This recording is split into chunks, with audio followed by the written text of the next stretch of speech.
Suspect in this case was out on seven felony bonds and was supposed to be wearing an ankle monitor. The other tragic shooting happened at 10:30 this morning at an apartment off Willcrest and West Park. Police tell us a woman was shot and killed by the father of her child, and she was holding their 1-year-old son at the time, who also suffered a gunshot wound to his ankle. Protected him. She covered him. She got on top of him to shelter him. And he always going to know that. We always going to remind him, you know, when we celebrate his birthday, we celebrate his mom. It was supposed to be a day of joy and excitement because her son had just turned 1, but instead it ended up being a very dark and sad day. The little boy will always know his birthday as the day his mother passed away. The big question is, what happened in those few hours that turned what was supposed to be a joyful day into a sad one? And why was a man with 7 felony arrests even allowed out on bond? July 1st, 2021 was the day Layla Steele and her family had been eagerly waiting for. Her son, Zeus, turned 1. Sadly, a few hours later, Layla was taken away from this world. She was holding her son in her arms as she was shot, and she used her dying breath to shield him from the bullet that ended her life, demonstrating a mother's unconditional love for her child. The bullets were fired by her ex and the father of her son, a man who was not only supposed to cherish and love her, but also love and protect the son that they brought into the world. Instead, his action left the little boy with a scar that will last him for a lifetime. Let us delve into the story of Layla Steele, the 24-year-old mother who was shot to death with her baby in her arms. Layla and her family were looking forward to celebrating her son's first milestone, but what was meant to be a joyous celebration took a dark turn. Layla Steele was born on June 4, 1997, in New Orleans, Louisiana, to Shelley Steele and Larry Bertrand. She attended elementary and high school in the Cy School District before graduating in 2015. Layla was described as very determined by her family. She knew what she wanted and worked really hard to achieve it. She was a go-getter. Her ambition was to become a hairstylist, and she had always loved making hair from a very young age. She went on to attend a cosmetology school when she turned 18, where she learned different techniques about making hair, coloring hair, styling hair, and all whatnot. After working very hard at school, she graduated in 2018. Layla started practicing as a barber, and they say she was very good at her job. In no time, she became one of the most successful barbers in Houston, to the point that she was even cutting the hair of famous athletes. Unfortunately, as her career was taking off, her life was taking a downward spiral. She was not having much luck in the relationship department. Layla was described by most people that knew her as a kind-hearted young lady with a golden heart who wanted to make everyone happy. But unfortunately, she herself was not happy. And this was as a result of her relationship with 27-year-old Zacchaeus Gaston. Most couples normally go through the honeymoon phase, which is typically characterized by intense emotion, excitement, and idealization of the partner. During this phase, couples often feel a deep sense of connection, passion, and infatuation for each other. But unfortunately, this was not the case in the relationship that we're looking at today. Not soon after they had met, Zach became very controlling towards her, and with time, he got more aggressive and eventually became violent. According to the family and friends, Layla was very scared. Rub him the wrong way. But she was scared of him. She was in love with him, but she was scared of him. Her family was helpless and did not know what to do. She was always scared in the relationship, scared she was going to say the wrong thing and set him off, scared she would behave in a certain way and it would upset him, scared of what to say, scared of where to go to, scared of what to put on. She was totally scared of him. But the sad thing was that even though she was scared of him, she insisted she was in love with him and didn't look like she was going to leave him. No matter how hard her family tried to make her see reason, it seemed she was stuck with Zach. Her family felt helpless as they did not know how to help her. They knew if she stayed with him, he would likely end up taking her life. It was said that she even made constant excuses for him and for his behavior. And we would say the only way we could get him away from her is if he's in jail. No matter how hard the family tried to make her see sense and leave him, it didn't work. She would go right back to him. They felt completely helpless.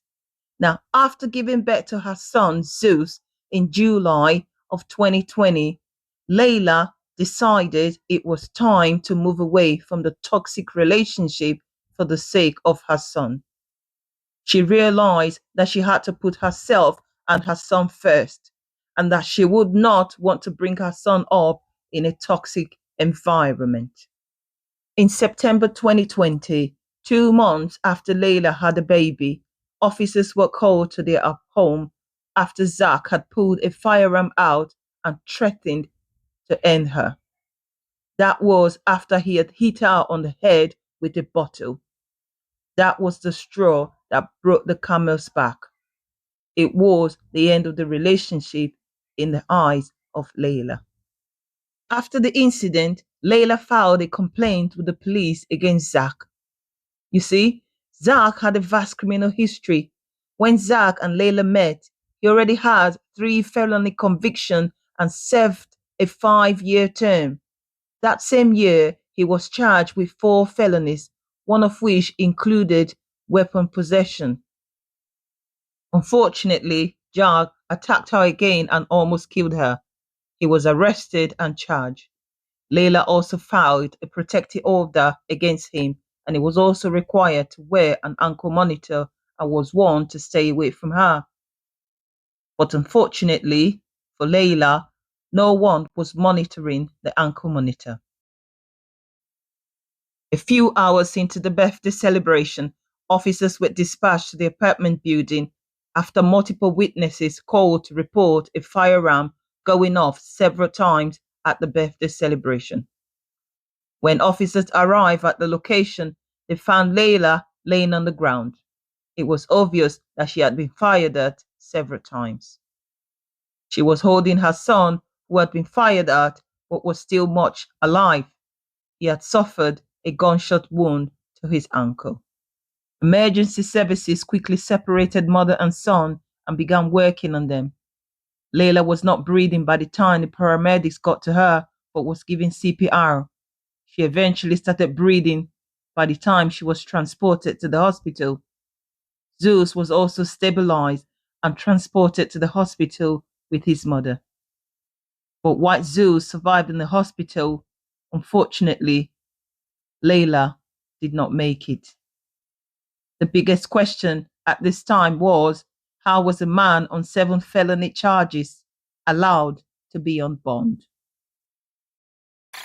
The other tragic shooting happened at 10:30 this morning at an apartment off Willcrest and West Park.